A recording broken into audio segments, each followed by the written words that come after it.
Hey, welcome back to Fresh Gaming News. So in Europe, for the PS5, the sales have actually gone insanely crazy well.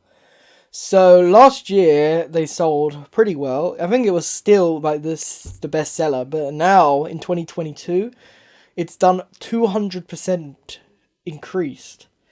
Where compared to the Xbox and the Switch, they're both decreased. So the reason for this is probably because of the fact that the stock has opened up massively, and they've also been getting more games out for the PS5.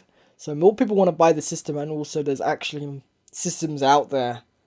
But it's also interesting to see that the Switch is actually doing better than the Xbox, considering the Switch hasn't really done that well in Europe historically anyway.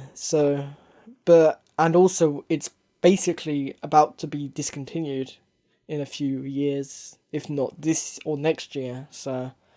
But the Xbox Series S and X, which is two systems really, has gone down in sales 32%, which is very interesting considering, there wasn't really many Xboxes Series X's in stock either, but the Xbox Series S, there was a lot of them in stock. You could easily get that, even in 2021.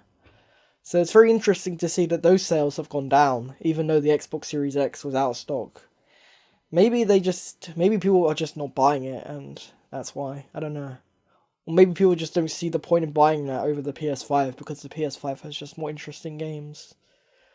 But anyway, it's interesting to see how their promotions and stuff, they've recently had a lot of advertising for the new God of War game. And it's been very weird. They had one where, you had a hammer in the middle of London or something. And they had, weird statues all over the world.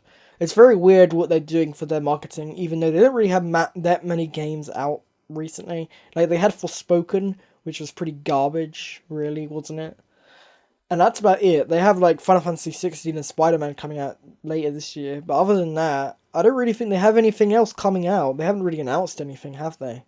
So it's going to be interesting to see if these sales keep up, because they're not really releasing any new big games that are exclusive to the PS5. So, but as for the Switch is actually getting new games, and that's a system that's about to be discontinued, where the PS5 is basically just beginning. So they really need to add more games, but maybe they don't, because if it's selling this well already, then maybe they don't really need to make new exclusive games. They can just release what they have already from third parties, and then it will be fine. Anyway, that's going to do it for Fresh Gaming News. I'll see you back next time.